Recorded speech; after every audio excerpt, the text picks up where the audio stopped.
Hello everyone, online job preparation চ্যানেলের নতুন ভিডিওতে আপনাদের সবাইকে স্বাগতম।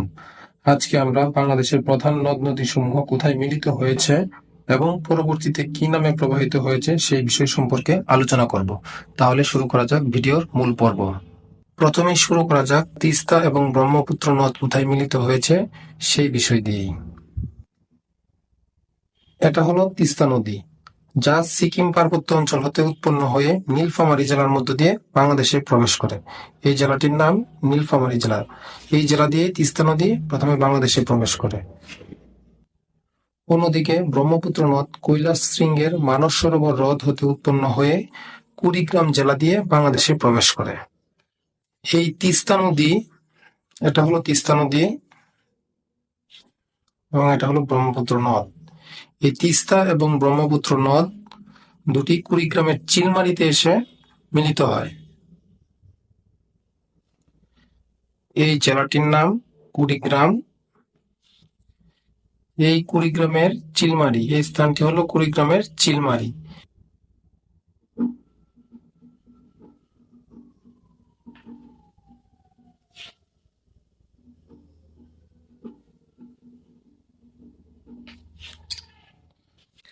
এই তিস্তা এবং ব্রহ্মপুত্র নদ কুড়িগ্রামের চিলমারিতে মিলিত হয়ে ব্রহ্মপুত্র নদ নামে দক্ষিণ দিকে প্রবাহিত হতে থাকে। 1787 সালে ভয়াবহ ভূমিকম্পের কারণে ব্রহ্মপুত্র নদের গতিধারা দুই ভাগে বিভক্ত হয়ে একটি যমুনা নামে দক্ষিণ দিকে প্রবাহিত হতে থাকে এবং অন্যটি পুরাতন ব্রহ্মপুত্র নদ নামে জামালপুর এবং ময়মনসিংহ অঞ্চল দিকে প্রবাহিত হতে থাকে। এই প্রবাহটিকে বলা হয় যমুনা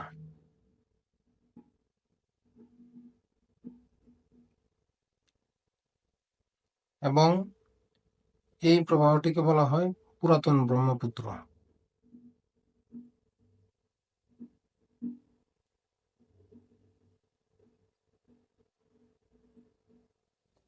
এই ব্রহ্মপুত্র নদটি ভূমিকম্পের কারণে জামালপুরের দেওয়ানগঞ্জে এসে দুই ভাগে বিভক্ত হয়ে প্রবাহিত হতে থাকে। এই স্থানটির নাম জামালপুরের দেওয়ানগঞ্জ।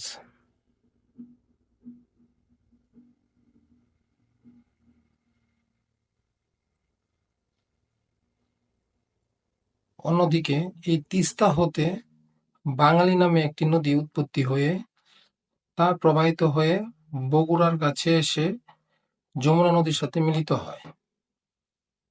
এই নদীটির নাম বাঙালি নদী, যা প্রবাহিত হয়ে বগুড়ার কাছে এসে যমুনা নদীর সাথে মিলিত হয়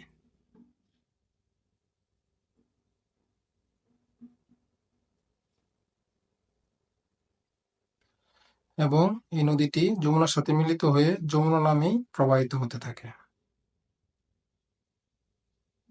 মেঘনার মূল নদী বরাক নদী, যার উৎপত্তিস্থল আসামের লুসাই পাহাড় হতে। এটা হলো বরাক নদী।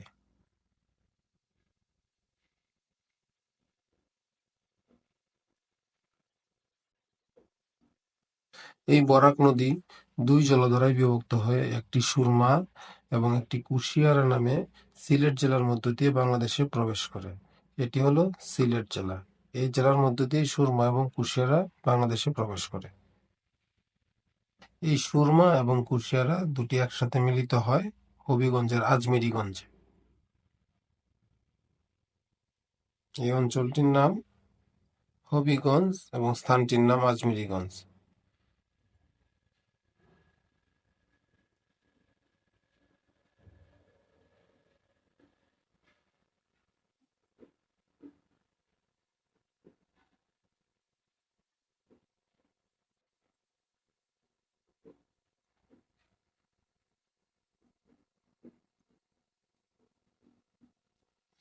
এই আজমিরিগঞ্জে সুরমা এবং কুশিয়ারা মিলিত হয়ে কালনী নদীর নাম ধারণ করে সামনের দিকে প্রবাহিত হতে থাকে। এই প্রবাহটির নাম হলো কালনী।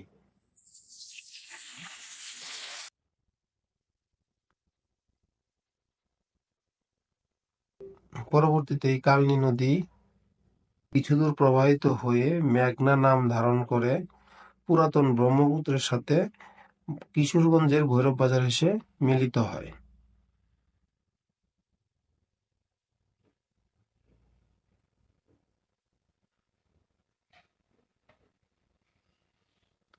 এই স্থানটির নাম ভৈরব বাজার, যা কিশোরগঞ্জে অবস্থিত।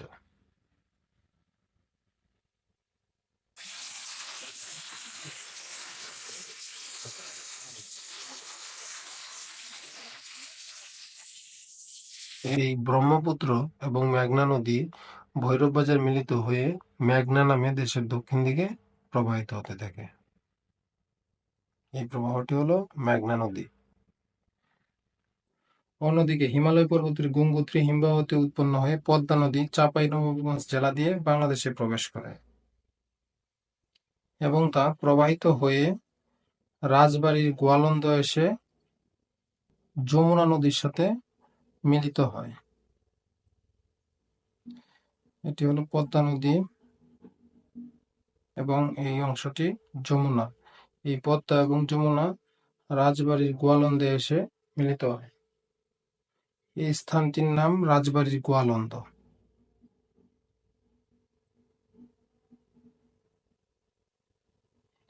এই গোয়ালন্দে এসে পদ্মা এবং যমুনা মিলিত হয়ে পদ্মা নামে বাংলাদেশের দক্ষিণ অংশের দিকে প্রবাহিত হতে থাকে। এই দিক থেকে প্রবাহিত হয়ে আসা পদ্মা এবং এই দিক থেকে প্রবাহিত হয়ে আসা মেঘনা, এই দুটি নদী চাঁদপুরে এসে মিলিত হয়। এই স্থানটির নাম চাঁদপুর।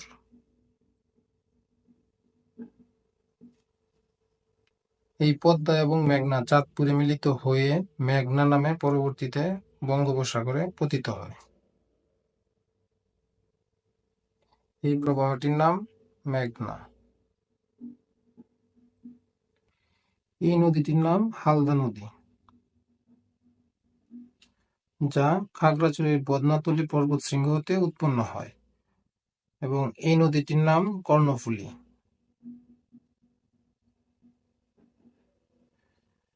যা মিজোরামের লুসাই পাহাড় হতে উৎপন্ন হয়।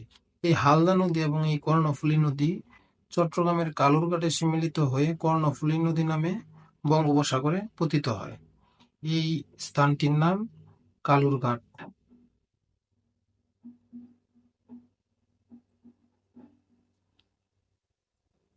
এ পর্যায়ে এক নজরে দেখে নিই নদীসমূহের মিলনস্থল। তিস্তা এবং ব্রহ্মপুত্র নদ চিলমারি কুড়িগ্রামে এসে মিলিত হয় এবং তা প্রবাহিত হয় ব্রহ্মপুত্র নামে। বাঙালি এবং যমুনা মিলিত হয় বগুড়ায় এবং তা যমুনা নামে পরবর্তীতে প্রবাহিত হয়। সুরমা এবং কুশিয়ারা হবিগঞ্জের আজমিরীগঞ্জে এসে মিলিত হয় এবং পরবর্তীতে কালনী এবং এই কালনী নদী পরবর্তীতে মেঘনা নামে প্রবাহিত হয়। পুরাতন ব্রহ্মপুত্র এবং মেঘনা মিলিত হয় ভৈরব বাজার কিশোরগঞ্জ এবং পরবর্তীতে মেঘনা নামে প্রবাহিত হয়। পদ্মা এবং যমুনা গোয়ালন্দ রাজবাড়ী এসে মিলিত হয় এবং পদ্মা নামে পরবর্তীতে প্রবাহিত হয়।